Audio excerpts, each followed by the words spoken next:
तो देखिए ये अब चौथे से पांचवें राउंड में काउंटिंग पहुंच गई है और ये जो अंतर 18 सीट और 50 तक बीजेपी का आंकड़ा पहुंच रहा था, अगर आप ऊपर टैली देखें तो ये मुकाबला अब दिलचस्प होता जा रहा है। 30-40 पर पहुंच गया है और लगातार अगर आप बैंड नीचे देखेंगे तो कौन कहां से आगे चल रहा है किस सीट से, वो भी हम आपको दिखा रहे हैं। वरिष्ठ पत्रकार अभिज्ञान मेरे साथ जुड़ गए हैं और मैं अभिज्ञान नई दिल्ली सीट पर आपसे बात करना चाहूंगी। तीसरे राउंड में अब केजरीवाल ने बढ़त ले ली, हालांकि बड़ी मामूली बढ़त है 254 वोटों से। क्या देख रहे हैं आप? 343 हो गया ये अंतर, क्या देख रहे हैं? बात कही थी इवन इफ केजरीवाल विन्स, अगर मार्जिन उनके जीतने का नीचे आता है तो ये उनकी हार है। मैं पहले दिन से एक ही चीज कह रहा हूं दिल्ली के चुनाव में केजरीवाल को लेकर कि ये पूरा चुनाव, क्योंकि उनकी बनाई हुई पार्टी है, अन्ना को धोखा देकर वो अपना आंदोलन से निकलकर उन्होंने पॉलिटिकल पार्टी बनाई, ठेकेदारी की, देश की राजनीति बदलने की, ठीक नॉर्मल पॉलिटिशियन की तरह निकले।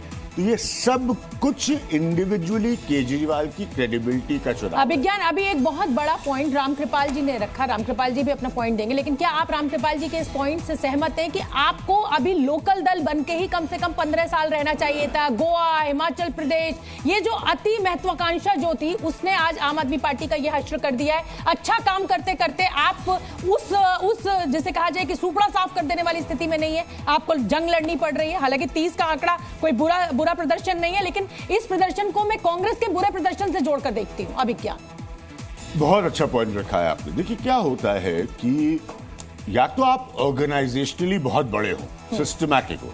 आज हिंदुस्तान का सबसे बड़ा उदाहरण भारतीय जनता पार्टी, इसमें कोई दो राय नहीं। और अगर आप सिस्टमैटिकली उतने ऑर्गेनाइज नहीं है आज के 24/7 कम्पिटिटिव पॉलिटिक्स में, तो आप जैसे कंपनीज होती है ना, जल्दी एक्सपेंशन की कोशिश करती है और कोर उनका ढीला हो जाता है। जब आपको पता है कि एलजी के साथ आपकी कॉन्फ्लिक्ट है, जब आपको पता है कि एक हॉस्टाइल सेंट्रल गवर्नमेंट है, ये राजनीतिक बातें, ये बिल्कुल संभव है, तो आप अपना कोर फोकस लूज करके एक्सपेंशन में जब गए, ठीक है, फिर आपकी प्रॉब्लम शुरू हुई, स्कैम शुरू हुए, तो आपका डाइवर्जन बहुत जगहों की तरफ चला गया और आपको इंटरनल पार्टी मैनेजमेंट करना पड़ा। जी, के शर्मा हमारे साथ इस वक्त बीजेपी से जुड़ रहे हैं। के शर्मा जी, लड्डू हाथ में है, खाऊं या ना खाऊं वाली स्थिति है। हालांकि देखिए पूर्ण बहुमत की सरकार आपकी अभी भी 40 के आंकड़े पर बनती हुई नजर आती है इन रुझानों में, लेकिन ये आंकड़ा 50 से 40 गिरा है और आम आदमी पार्टी इस वक्त 30 पर है। तो क्या स्थिति है? अभी आपके सामने लड्डू हो तो खाएंगे या रुकेंगे? और के शर्मा जी, इसमें मैं ये जोड़ूंगी कि डबल इंजन के बावजूद जब लोगों को आपने ये कहा कि साहब डबल इंजन की सरकार, उसके बाद भी ऐसा नहीं हुआ कि आपने आम आदमी पार्टी को बिल्कुल धूल चटा दी हो या मैदान साफ हो गया हो आपके लिए। 30 सिर्फ 6 सीटें पीछे है बहुमत से और आप 4 सीट आगे हैं। देखिए रागिनी जी, मैं आपके विश्लेषण पे कुछ नहीं कहूंगा, आप मीडिया हैं, लेकिन मेरा विश्लेषण इसमें कुछ अलग है। और जहां तक लड्डू का प्रश्न है, लड्डू तो हम खाएंगे ही, इसमें कोई दो मत नहीं है। यदि कोई पार्टी 68 सीट पर हो 70 में, सुन लीजिए मेरी बात, सुन लीजिए, आप इतनी उतावले ना हो।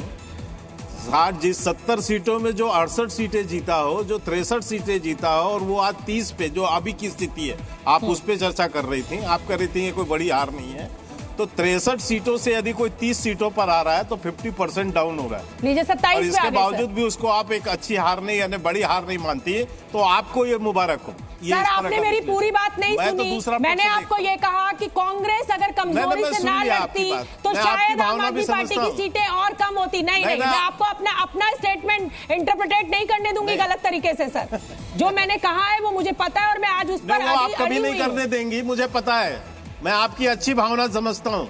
ठीक है, आपको ये भी बता दें के शर्मा जी कि ओवैसी साहब का दंगा कार्ड नहीं चला है। दोनों ही प्रत्याशी उनके, चाहे ताहिर हुसैन हो या शिफा और रहमान हो, दोनों इस वक्त पीछे चल रहे हैं। आप मुझे बोलने भी देंगे या ऐसा ही बैठाने के लिए बुलाए? नहीं, बिल्कुल आप बोलिए। मुझे आदेश हुआ था ये ब्रेकिंग बताने का, तो मैंने आपका नाम लेते हुए ये ब्रेकिंग बताई। अब आप अपनी बात पूरी करें। नहीं, मैं देखिए, मैं तो अपनी, हमारी यहाँ पर स्थिति जो थी, आज 8 सीटों से हम 43 सीटों पर या 40 सीटों पर आते हैं, तो मैं इसे अच्छी विजय भी मानता हूँ, अच्छी बढ़त भी मानता हूँ। और यदि कोई पार्टी 50% डाउन होती है, आप उसको अच्छी हार माने या न माने, मैं इस पर आप पे छोड़ देता हूँ। लेकिन मैं इतना अवश्य कह सकता हूं कि केजरीवाल पूरे चुनाव भर में पूरी तरह से हताश और निराश स्थिति पे दिख रहे थे और वो कोई भारतीय जनता पार्टी से चुनाव नहीं लड़ रहे थे। वो चुनाव यदि लड़ रहे थे तो चुनाव आयोग से लड़ रहे थे, वो चुनाव लड़ रहे थे दिल्ली पुलिस से, वो चुनाव लड़ रहे थे जांच एजेंसियों से, क्योंकि उनका जो शुरुआत था चुनाव प्रचार का वो फर्जी वोटर लिस्ट से चालू हुआ और ईवीएम से आपकर खत्म हुआ।